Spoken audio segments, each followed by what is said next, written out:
At the outset, may I add my compliments to all of you, led by Shri Tiwari and Leena ji and the entire BIS family, on completion of the 74 years of public service starting from January 1947.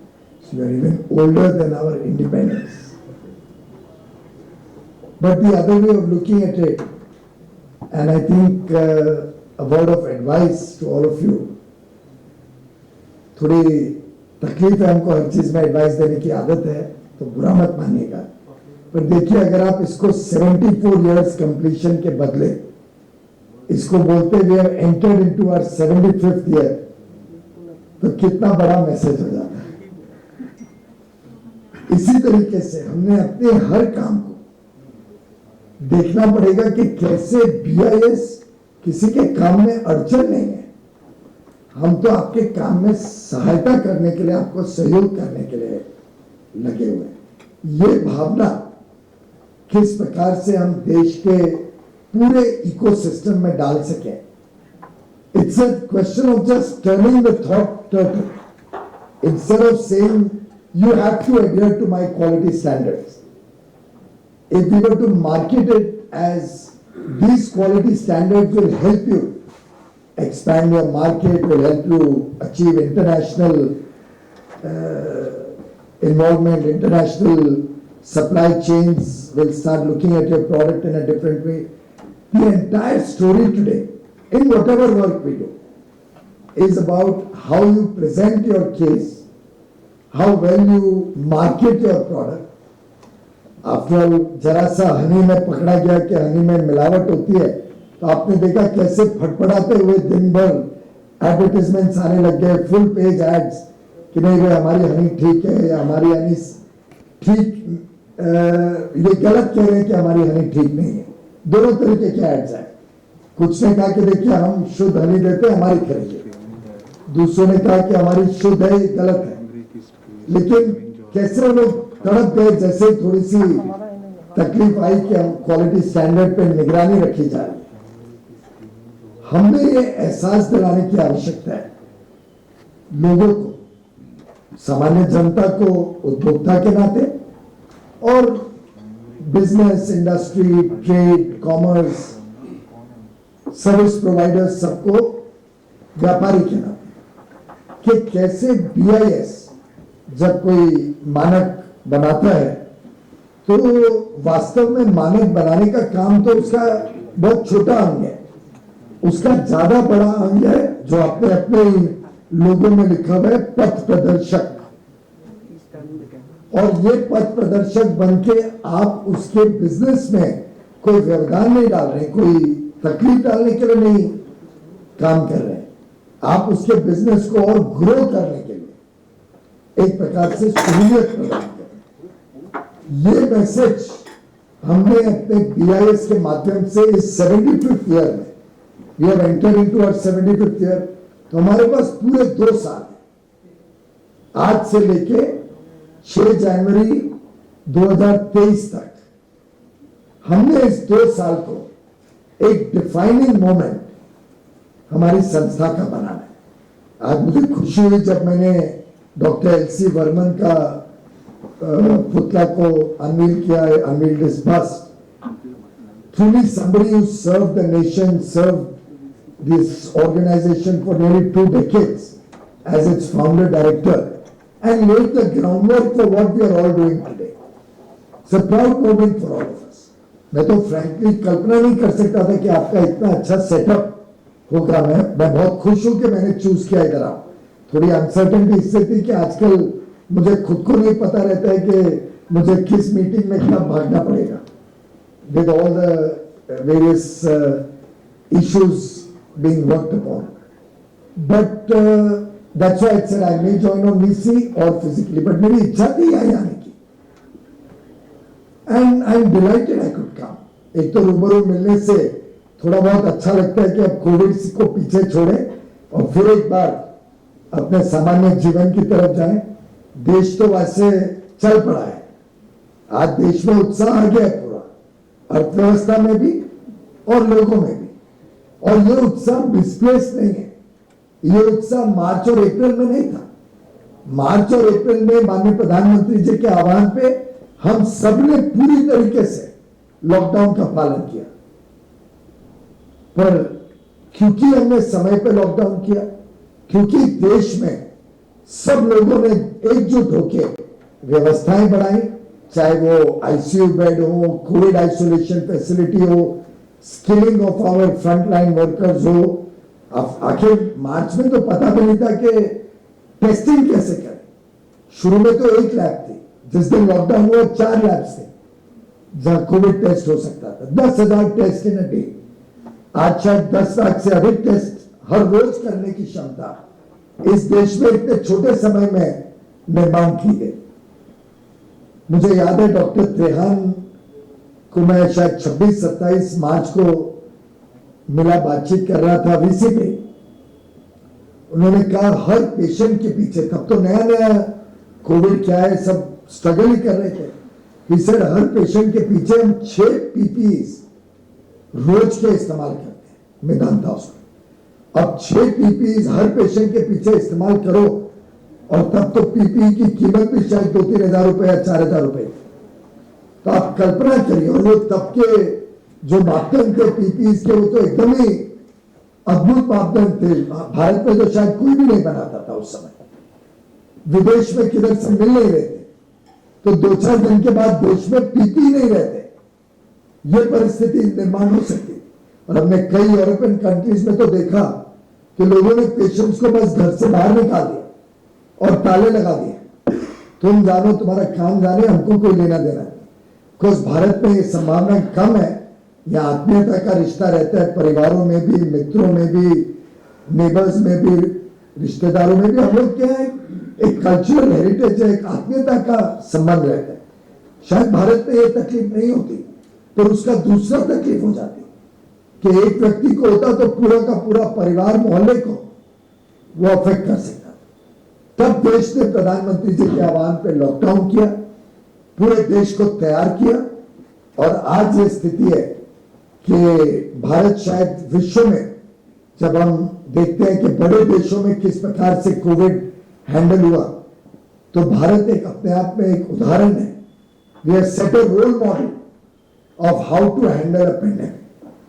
और अब मुझे कल्पना करके ख्याल आता है कि जब माननीय प्रधानमंत्री मुख्यमंत्री बन के नए नए गुजरात गए, तो शुरू में ही कच्छ का अर्थक्वेक उनको सामना करना पड़ा, the reconstruction of Kutch.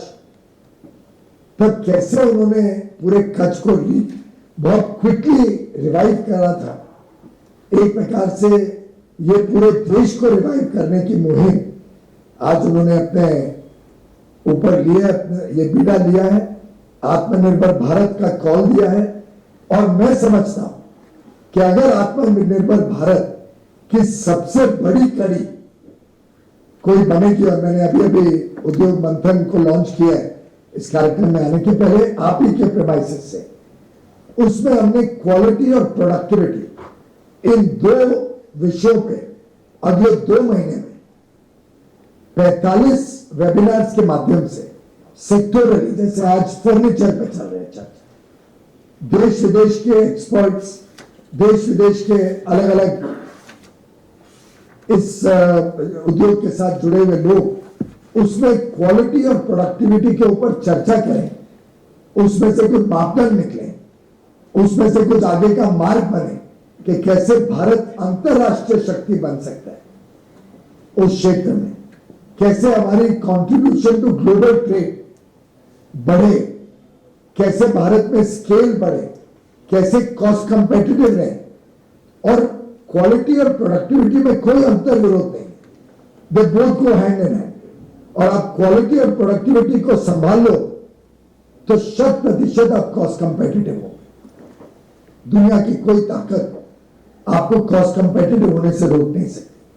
Bharat की अपने आप में क्षमताएं हैं, हमारी लेबर कॉस्ट काफी कंट्रोल्ड है, कम है, रीजनेबल है, हमारे पास अच्छी क्षमता वाले नौजवान हैं, युवा युवतियों में स्किल्स हैं, अच्छी ट्रेनिंग है, अलग अलग प्रकार से। We have the capabilities in India.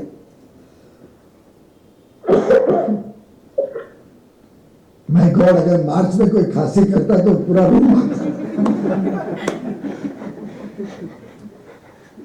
परंतु क्वालिटी प्रोडक्टिविटी को आधार रख के अगर हमें देश में स्केल बढ़ाना है प्रोडक्शन का, लार्ज स्केल पे अंतरराष्ट्रीय स्तर में क्वालिटी हमारी एक्सेप्ट हो और अच्छी प्रोडक्टिविटी के कारण हम अपने खर्चों को, अपने कॉस्ट को कंट्रोल में रख सकें, तो मैं समझता हूं हमारा योगदान विश्व भर में बढ़ सकता है। ये सिर्फ इंपोर्ट सब्स्टिट्यूशन या एक्सपोर्ट प्रमोशन की बात नहीं है, ये बात है भारत की विश्वसनीयता की। जब हम टोटल क्वालिटी कंट्रोल की बात करते हैं, TQC, और टोटल क्वालिटी कंट्रोल हो या सिक्स सिग्मा हो, ये सब चीजों का अपने आप में बहुत बड़ा महत्व है। ऐसा नहीं है कि ये सिर्फ मात्र स्लोगन है।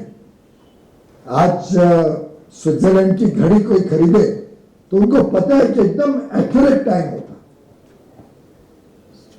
ये तो यहां तक कहते हैं कि स्विट्जरलैंड में रेलवे ट्रेन अगर अंदर घुसती है स्टेशन में तो आप अपनी घड़ी मिला सकते हो कि भाई ये टाइम हुआ है। टाइम टेबल के हिसाब से 100% पक्का ट्रेनें चलेंगी। ये उन्होंने अपना हॉलमार्क बनाया, ये विश्वसनीयता अपने काम देश दुनिया को दिखाई है। आज जर्मन कोई ऑटोमोबाइल ले लीजिए, खरीदने के पहले कोई पूछेगा क्या कि अच्छी चलती है नहीं चलती है, चलो 4 और उसके बायर से पहले मैं फीडबैक लूं या इसकी कुछ रेटिंग लूं, कंज्यूमर रेटिंग क्या है वेबसाइट पे। आप बोलोगे भाई जर्मन कार है तो 100% अच्छी हो, या कोई नेदरलैंड में बना हुआ मेडिकल डिवाइस हो, यू हैव द कॉन्फिडेंस। अब हमें भारत में वो कॉन्फिडेंस निर्माण करने की जरूरत है।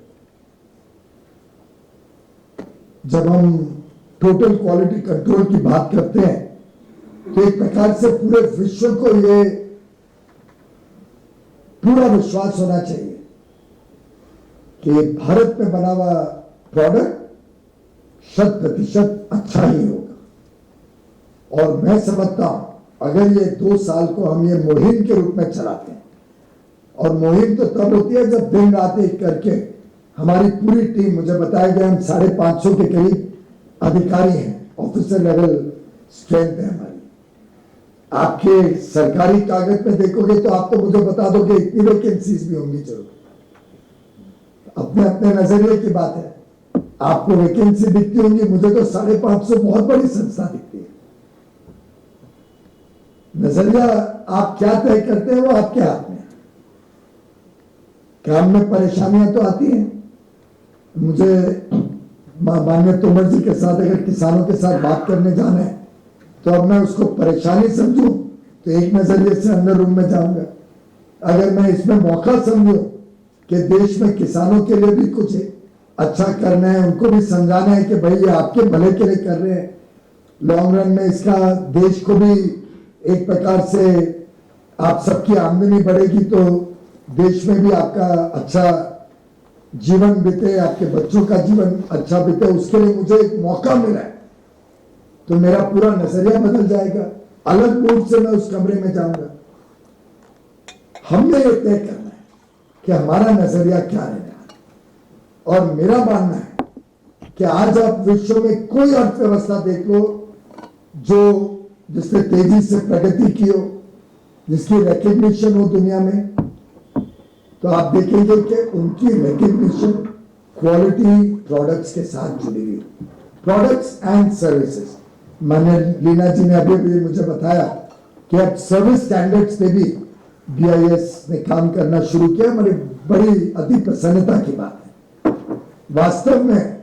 और एक मात्रा में देखें तो हमारे IT इंडस्ट्री ने भारत की नाक बहुत ऊंची की है। आज विश्व भर में हमारे IT प्रोफेशनल, सॉफ्टवेयर इंजीनियर्स, इन सब ने देश की साख बनाई है और उसमें हम जोर देते हैं। और हमें we don't want to be an obstruction in their work, we want to be a facilitator and we want to ensure कि गलत लोग ना घुस जाए। आखिर मुझे ध्यान है जब मैं नया नया रेल मंत्री बना था तब ये बड़ी समस्या आती थी कि पानी की बोतल काफी फेक बॉटल्स रेल नील की बनती। अब उसको समस्या बड़ी थी, समस्या का सलूशन निकालना है या इस समस्या से जूझ के रेल नील ही बंद कर दें, या हताश हो जाना है कि भाई हम क्या कर सकते हैं, तो डुप्लीकेट लोग करते हैं। सवाल अपनी सोच का है। अगर हम सब तय कर लें कि हमको इसका सलूशन निकालना है, सलूशन निकालने के कई तरीके हो सकते हैं। और मुझे याद है जब मैं उन दिनों वो बॉटल्स देखता था, एक सिल्वर कलर का कुछ स्टिकर लगाते थे, इतना पैथेटिक था कि that can be no control against counterfeit. पर हमने सबने अगर मिलके रास्ते निकाले, खोजे कैसे काउंटरफीटिंग को रोकेंगे। कंज्यूमर अफेयर्स का काम है कि हम कंज्यूमर को अच्छी क्वालिटी का प्रोडक्ट मिले। मैं अभी यहां बैठे बैठे देख रहा था जो भी प्रोडक्ट्स इस टेबल पे, अब हमें तो आदत ही नहीं है, हम कभी देखते हैं क्या कि जो भी प्रोडक्ट्स हम इस्तेमाल कर रहे हैं रोजमर्रा के जीवन में, उसमें क्वालिटी स्टैंडर्ड है या नहीं है, क्योंकि हमने उस प्रकार से देश को तैयार ही नहीं किया। आज अमेरिका के हम स्टैंडर्ड्स देखें तो लगभग कोई प्रोडक्ट ऐसा नहीं होगा जिसका प्रोडक्शन स्टैंडर्ड या क्वालिटी स्टैंडर्ड ना बनाया गया। और वो एक प्रकार से उनके लिए नॉन टैरिफ बैरियर भी बनाने के लिए सहूलियत देते हैं कि अगर कोई प्रोडक्ट सब स्टैंडर्ड क्वालिटी का उनके देश में आ रहा है तो वो उसको रोक सकते हैं क्वालिटी के आधार पर। आज आपने बहुत ही बढ़िया लेबोरेटरी की शुरुआत की है टॉयज के क्षेत्र में। अब आप सबने देखा होगा अपने अपने घरों में बच्चे, ग्रैंड चिल्ड्रन, सबके किस प्रकार के टॉयज आते हैं, क्या क्वालिटी है उन टॉयज की। और आस्ते आस्ते पूरी toy industry low quality, low cost और मैं समझता हूं हेल्थ के लिए हैजर्डस टॉयज उपलब्ध होने लग गए हैं मार्केट में, अधिकांश इंपोर्टेड। यहां तक कि जब हमने क्वालिटी स्टैंडर्ड को कंपलसरी करने का निर्णय लिया डीपीआईआईटी में, इंडस्ट्री मिनिस्ट्री में, तो सबसे ज्यादा विरोध द सो कॉल्ड भारत के टॉय मैन्युफैक्चरर्स का है। उनका विरोध आया कि आप मत कंपलसरी करें, क्योंकि वो मैन्युफैक्चरर्स कम है। अब आस्ते आस्ते वो भी सब इंपोर्टर्स बन गए और उनमें निहित है, उनमें स्वार्थ निहित है कि वो लो क्वालिटी, लो कॉस्ट के प्रोडक्ट्स इंपोर्ट कर पाए, शायद बताएं कि भारतीय और मार्केट में बेचे। वैसे तो अभी तक वो अवेयरनेस भी नहीं थी भारतीय गुड्स के बारे में, जो अब थोड़ी बहुत आज देश में आनी शुरू हुई है आत्मनिर्भर भारत की कल्पना रखने के बाद। और मैं हैरान होता तो फाइल पे मैं बोलूं कि भाई इस पे जल्दी लगाओ स्टैंडर्ड, और अधिकारी बोले सब कंसल्टेशन में बहुत विरोध आ रहा है। और जब गहराई में गए तो ध्यान में आए कंसल्टेशन किससे कर रहे हैं, नॉट एनी जेन्युइन मैन्युफैक्चरर्स, ये सब इंपोर्टर्स ही हैं in the garb of manufacturers. सब एसोसिएशंस इंपोर्टर्स के हाथ में चली गई। अच्छा, और कंडा किसका इस्तेमाल करते थे स्टैंडर्ड नहीं लगाने के लिए? कंडा आपका इस्तेमाल करते थे, बोलते थे बड़ा मुश्किल है बीआईएस से स्टैंडर्ड अप्रूव कराना, हमारा रोज अलग अलग प्रोडक्ट बनता है तो हम स्टैंडर्ड कैसे अप्रूव करें। उनको तकलीफ थी कि फिर बाहर से जो आने वाले गुड्स है उस पर भी ये स्टैंडर्ड लगेंगे, तो उनको ये, मैं तो कहता हूं, कचरा लाना बंद करना पड़ेगा। और हमने फिर लगाया स्टैंडर्ड, स्कीम 1 में लगाया जिसमें कंपलसरी हो। दुर्भाग्य से कोविड के समय हम इंप्लीमेंट अभी तक नहीं कर पाए, शायद अभी होने वाले 1 जनवरी से। हाँ, वो तो अभी भी पीछे पड़े थे और एक्सटेंड करने की, और मैं तो पिछले एक्सटेंशन के लिए भी जरा भी तैयार नहीं था। कोविड के कारण मुझे करना पड़ गया, पर हमने ये विश्वास दिलाना है लोगों को और उद्योग को खास तौर पे, we are not an impediment to your work, we want to support you, we want to be an help to you so that the product you make can withstand the competition of lousy products coming from outside, which kill our Indian market, which may seem cheap in the short run, but in the long run are health hazardous, in the long run they are not durable and effectively land up becoming costlier than the current so-called low cost. Quality कभी महंगी नहीं होती है. मैंने स्वयं industry चलाई है और मैं विश्वास के साथ कह सकता हूं क्वालिटी कभी महंगी नहीं होती है. क्वालिटी उल्टे कॉस्ट को कम करती है. और जैसा मैंने कहा quality productivity go hand in hand. They are like two pillars, the two legs. आप दोनों को जब इस्तेमाल करते हो तब एक दूसरे को सपोर्ट भी मिलता है.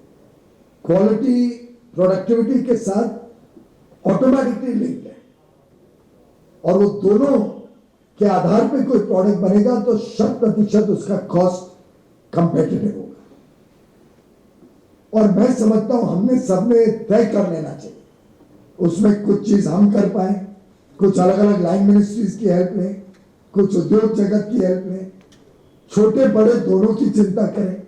ऐसे कुछ चीजें ना कर दे जो छोटे लोगों को तकलीफ हो. हमारे कॉस्ट जो है अप्रूवल्स के खास तौर पे माइक्रो या खादी या बहुत छोटी यूनिट्स के लिए इतना कम रखें कि किसको कोई बर्डन ना मिले. टॉयज वालों ने, छोटे वालों ने कहा कि भाई हमारे तो साल में हम 50-100 मॉडल्स निकालते हैं, तो इतना सस्ता कर दे कि वो बहाना ना रहे. प्रोसेस को इतना ट्रांसपेरेंट बना दे, पूरा ऑनलाइन हो, पूरी हर एक चीज पब्लिक डोमेन में हो, प्रोसेस सिंपल हो जिससे किसी को इंटिमिडेटिंग ना लगे, लेकिन क्वालिटी में कॉम्प्रोमाइज ना. और इसी के माध्यम से हम विदेश से जो कई ऐसी वस्तुएं भारत में आ रही हैं जो अच्छी क्वालिटी की नहीं, हमको किसको रोकना नहीं चाह रहे. We are not closing our doors to international engagement. We want to only make sure that what comes into the door is of high quality and what is made inside our door is of even better quality. That should be our motto. और मैं समझता हूं कि आप standard भी set करते हैं और फिर लोगों को रास्ता भी बताते हैं. You show them the path how to achieve those standards. आपने तो अपने आप के ऊपर ही वो पथ प्रदर्शक का दायित्व भी ले लिया. तो एक प्रकार से we are hand holding people to achieve high quality standards. उसके बाद तो कंप्लेन होनी नहीं चाहिए. और वास्तव में तो एक अच्छा एग्जाम्पल है. माननीय प्रधानमंत्री जी ने तो इसका जिक्र अपनी मन की बात में नहीं किया, थोड़ी बहुत पीड़ा के साथ किया कि क्यों भारत में आज भी हम इतनी साधारण चीज के खिलौने भी नहीं बना सकते. उसके लिए भी हमें विदेश पर निर्भर होना पड़ेगा. और कुछ स्टडीज हमने कॉमर्स में निकाली थी, अंतरराष्ट्रीय स्टडीज है, WTO डेटा है जो बताता है कि डेवलप्ड वर्ल्ड अगर देखें जिसमें कोरिया, जापान, कुछ आसियान कंट्रीज को भी हम जोड़ सकते हैं, तो उनके पास जो HSN कोड है जिसमें इंटरनेशनल ट्रेड होता है उसमें हमारे से 10 गुना ज्यादा प्रोडक्ट्स के ऊपर quality standards, 10 times more than India. America की तो बात ही अलग है. यूरोप और अमेरिका में तो कई कई जगह पे 11,000 हमारे भारत में जैसे लाइंस हैं तो 8,000 लाइंस के ऊपर क्वालिटी स्टैंडर्ड्स. छोटी सी छोटी चीज वो विश्वास करते हैं कि क्वालिटी स्टैंडर्ड हो. हमारी साख बने कि हम क्वालिटी कॉन्शियस कंट्री हैं, क्वालिटी को एनफोर्स करें but not in an obtrusive manner, not in a creating difficulties, but एक नेचुरल भावना देश में निर्माण हो कि क्वालिटी इज अ गिवन. कोई भी प्रोडक्ट, हेलमेट के लिए आज आपने मुझे दिखाया, मुझे बड़ा आनंद आया. कितने हजारों लोग की मृत्यु होती होगी टू व्हीलर एक्सीडेंट, और अधिकांश मुझे बताया गया बच सकते थे अगर उनकी हेलमेट की क्वालिटी अच्छी होती, बजाय के जो सस्ती हेलमेट्स आज बड़े पैमाने पे बिकती हैं, लिटरली सड़क पे बिकती है. पर कंज्यूमर अफेयर्स ने इसमें और चिंता करनी पड़ेगी. कैसे इसके ऊपर देश भर में व्यापक मुहिम चलाएं, कैसे इंश्योर करें कि जितना प्रोडक्ट ऐसा आ रहा है इसको बंद कर सकें, कैसे हम हर एक पोर्ट पे जहां जहां ये मटेरियल्स आ रहे हैं क्या हमारी facilities are good enough to check, test check, sample test. नहीं है तो क्या हम और ज्यादा प्रोडक्ट्स पे, और डीजीएफटी आपकी पूरी सहयोग करने के लिए तैयार है। क्वालिटी कंट्रोल ऑर्डर्स लगाए, सैंपल्स निकाले शिपमेंट्स में से, उसको भेजे लैब्स में टेस्टिंग के लिए, और सख्त से सख्त कार्रवाई करे जो क्वालिटी में कॉम्प्रोमाइज करते हैं। कड़ी से कड़ी कार्रवाई। अगर आपकी पेनल्टीज कम है तो पेनल्टीज बढ़ाने का भी प्रस्ताव लाइए। रूल्स में हो तो तुरंत करिए, कानून में बदलाव करना है तो तैयारी करिए, बजट सेशन में लाइए। लेकिन देश के लोगों के स्वास्थ्य के साथ हम नहीं खेल सकते, देश के लोगों की जान के साथ नहीं खेल सकते। और मैं समझता हूं कि विदेश से आने वाला सामान भी एक अच्छी क्वालिटी का भारत में बिके, बने, ये भी हम सबका सामूहिक दायित्व है। ये सिर्फ कस्टम्स या डीजीएफटी का दायित्व नहीं हो सकता। वास्तव में तो अगर आपको बुरा ना लगे तो ये आप सबका दायित्व बीआईएस अधिकारी के नाते नहीं, एक उपभोक्ता के नाते भी है। हमने सेंसिटाइज करना पड़ेगा उपभोक्ताओं को। स्लोगन तो बहुत अच्छा है, जागो ग्राहक जागो, पर इसको लोगों के जहन में डालना पड़ेगा कि हर चीज में लोग डिमांड करने लगे कि मुझे अच्छी क्वालिटी का प्रोडक्ट चाहिए। भरपूर कंप्लेंट्स आनी चाहिए अगर क्वालिटी की कोई कॉम्प्रोमाइज कर रहे हैं किसी भी चीज में, और कंप्लेंट पे सख्त कार्रवाई होगी, उसका प्रचार करेंगे तो और लोगों का साहस बढ़ेगा, उत्साह बढ़ेगा आपको बताने के लिए कहां गलत काम हो रहे हैं देश में। हाँ, लेकिन हमें इज्जत भी कमानी पड़ेगी। इज्जत नहीं कमाई तो फिर जो मुझे भी चिंता रहती थी, मैंने तिवारी जी को भी बोला था, मैं यहां पे नहीं कहूंगा, आज खुशी का दिन है, लेकिन उससे हमें संभलना पड़ेगा। हमारी रेपुटेशन कभी खराब नहीं होनी चाहिए। अगर हमारी रेपुटेशन खराब हो गई तो देश की क्वालिटी कैसे सुधरेगी।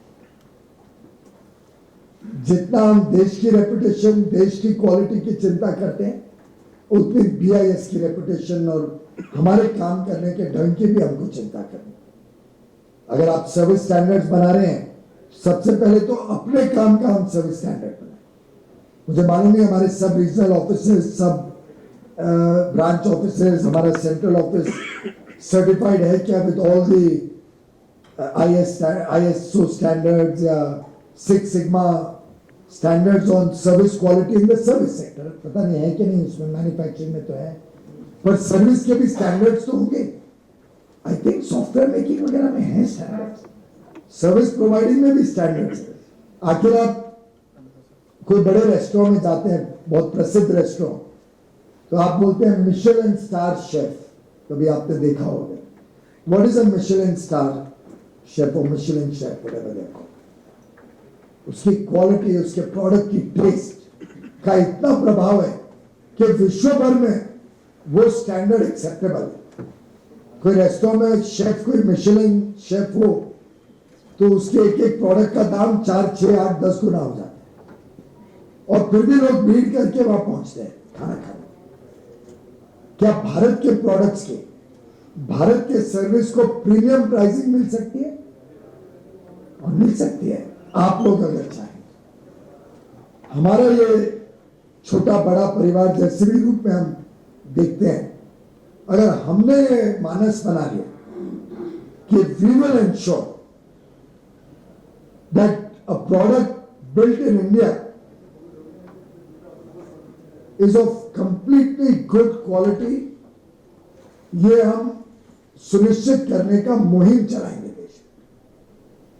और अगले 2 वर्ष में कोशिश करें इंडस्ट्री पार्टिसिपेशन से, वाइडर पब्लिक कंसल्टेशन से, कि अधिकांश हर प्रोडक्ट पे क्वालिटी स्टैंडर्ड लगे। जो प्रोडक्ट्स विदेश से आते हैं उसमें तो स्कीम 1 में ही लगाइए तुरंत, सो दैट एक कंट्रोल भी आए किस टाइप के प्रोडक्ट्स आ रहे हैं देश में।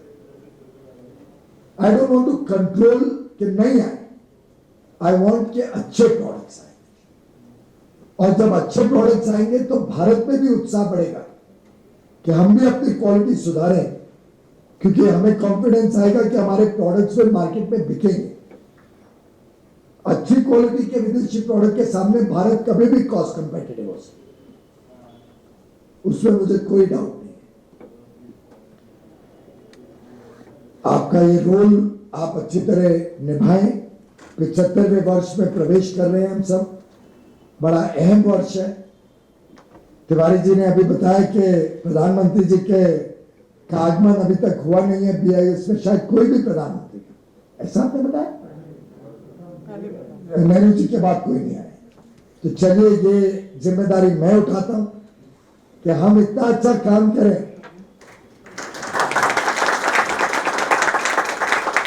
कि फिर मैं माननीय प्रधानमंत्री जी को रिक्वेस्ट कर सकूं, थोड़ा बहुत कोविड से देश निपट जाए और फिर कार्यक्रम होने शुरू हो जाए, कि उनके यहाँ पे आगमन हो सके, उनके आशीर्वचन हमको मिल सके यहाँ पे। और हमारे हर एक काम में टेक्नोलॉजी, डिजिटल टेक्नोलॉजीज, अलग अलग प्रकार से जो एक विश्व स्तरीय आज के दिन काम करने का ढंग है, उसके प्रति हम सब अपने आप को झोंकते हैं। मतलब हम लैब बनाए, अभी अभी आपने जैसे हेलमेट का बताया, and you said it is the best in the world. मैंने पहले भी शायद एक हमारे रिव्यू में कहा था, क्या हम देश की जितनी लैब्स, सरकारी लैब्स हैं, उससे शुरू करें और फिर प्राइवेट लैब्स को भी उसमें प्रोत्साहन करें कि इस सबका गैप एनालिसिस करें, कैसे इसको विश्व स्तरीय बनाया जा सके, कैसे मॉडर्न इक्विपमेंट लाएं इसमें, क्या इन्वेस्टमेंट होगा, इन्वेस्टमेंट का सोर्स क्या होगा। मैं समझता हूं अगर हम 7, 8, 10,000 HSN प्रोडक्ट्स, और 10,000 प्रोडक्ट जानिए शायद लाखों में हो जाएंगे स्टैंडर्ड्स। जब इतने स्टैंडर्ड्स को इंप्लीमेंट करेंगे तो स्वाभाविक रूप से आपका रेवेन्यू भी बहुत बढ़ेगा। और अभी भी you must be a self sustaining organisation, है ना? तो आपके लिए तो मुश्किल नहीं है कि हम अगर एक साथ, और वो पुराने जमाने के स्टाइल से काम नहीं कर रहे। मोदी सरकार ने और कुछ किया हो नहीं किया हो, किसको पसंद आए नहीं पसंद आए, एक चीज में कोई संदेह नहीं हो सकता कि जो काम किया उसको स्पीड, स्केल और स्किल से किया। अगर हर घर में टॉयलेट बनाना है तो एक समयबद्ध तरीके से हर घर में टॉयलेट बना पूरे देश में, और महिलाओं को सम्मान मिला, उनकी डिग्निटी को हमने सम्मान दिया। अगर बिजली हर घर में पहुंचानी है तो प्रधानमंत्री जी सीधा लाल किले से आह्वान कर देते हैं। हम तो मंत्रीगण में बैठे होते हैं, मैं तो जोर जोर से ताली बजा रहा था जब तक मेरी वाइफ ने बोला ये तुम्हारे ऊपर है, टारगेट 1000 दिन में हर गांव तक बिजली पहुंचे। कब ध्यान है the magnitude of the problem. और हर गांव तक पहुंचता है, समझिए सिर्फ 18,000 गांव की बात।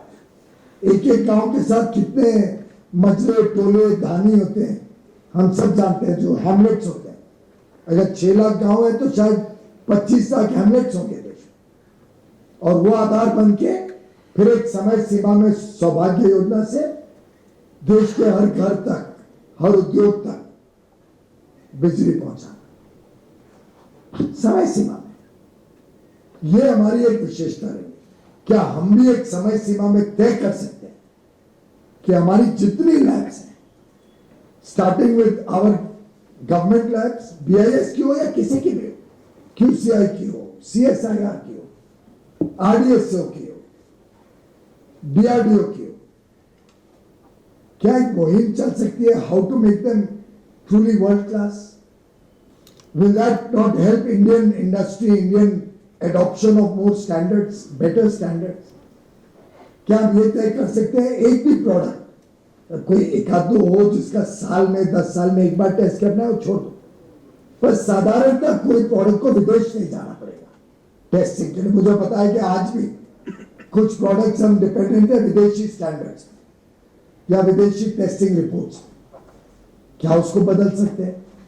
आज भारत की एक बड़ी मार्केट है, बड़ी साख है, हम MROs अलग अलग देशों के साथ तय कर सकते हैं म्यूचुअल रिकग्निशन एग्रीमेंट्स के माध्यम से, जिससे हमारी लैब्स वो एक्सेप्ट करें, हम उनकी लैब्स एक्सेप्ट करें।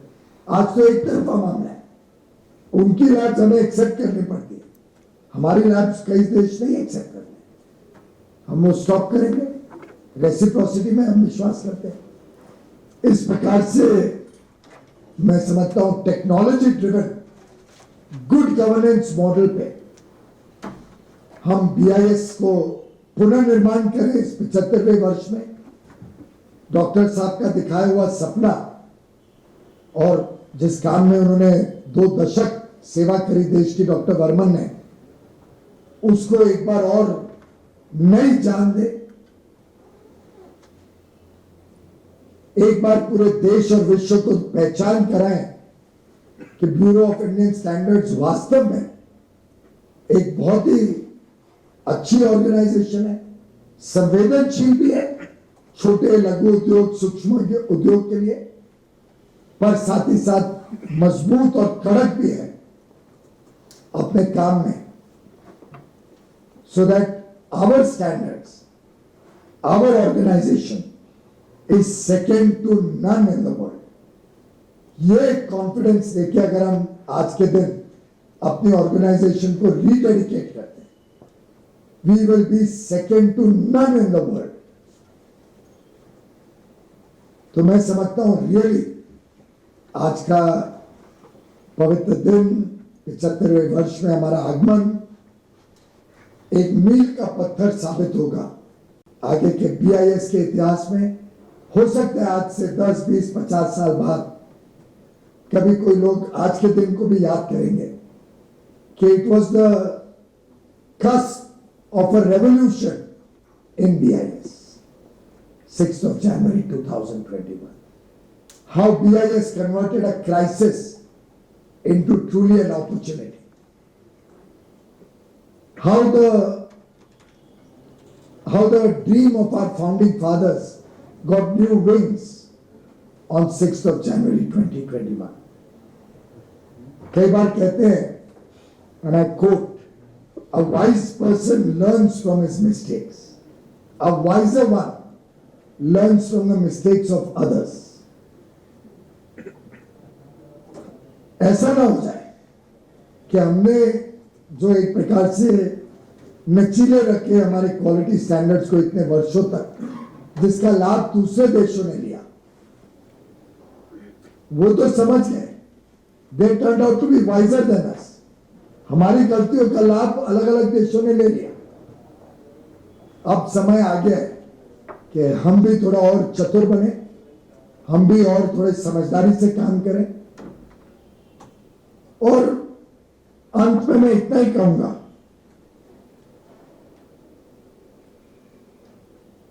कि जब आप में से कोई भी कोई शादी ब्याह में जाए, कोई प्रोग्राम में जाए, कोई सरकारी फंक्शन में ही क्यों ना जाए, अलग अलग विभाग के लोग हों, जिसमें अंतरराष्ट्रीय स्तर की कोई कॉन्फ्रेंस में जाए,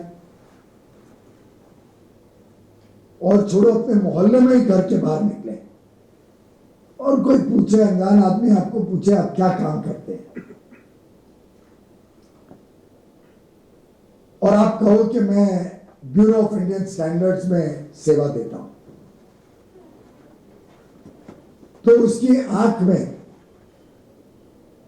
डिसअपॉइंटमेंट देखने को मिलेगी, डिस्ट्रस्ट देखने को मिलेगा, कुछ व्यंग देखने को मिलेगा, कुछ शंका देखने को मिलेगी, या उसकी आंख चौंधाएंगी एकदम, his eyes will go big with pride in your word. तो आप बीआईएस में हो, you are serving the nation, you are the reason for my children getting good quality products, you are the reason why millions and crores of jobs are created in my country. You are the reason why India's economy has grown to a $5 trillion, $10 trillion economy.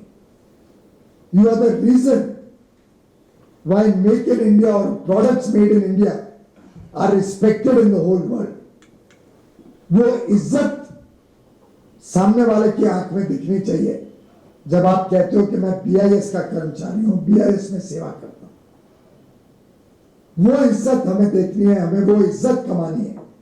उसको अगर हम अपना मूल मंत्र बना के अगले 2 वर्ष में पुराने इतिहास, पुरानी बातों को भूल के नई चेतना के साथ अगर हम इस काम में झोंक दें अपने आप को, तो मेरा विश्वास अटूट है कि BIS will be the foundation of the new India that the Honorable Prime Minister talks about, that all of us work towards, that our young brothers and sisters in this room dream for, and that is the duty of all of us, particularly many of us who are in our 40s, 50s.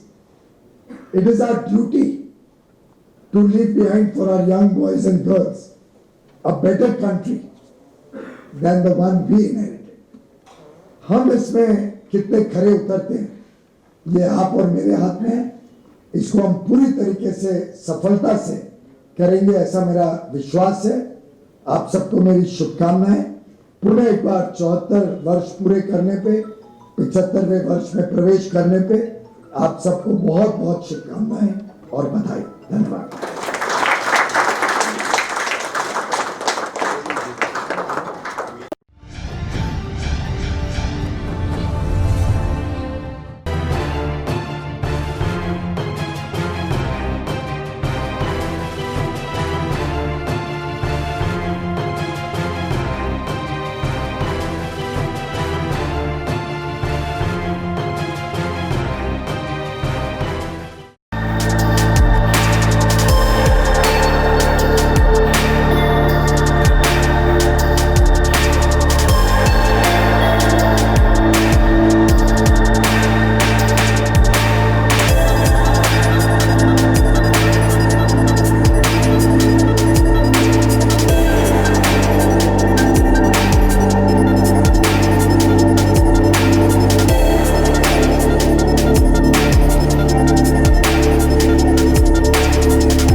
Download Tarang online radio app from Google Play Store.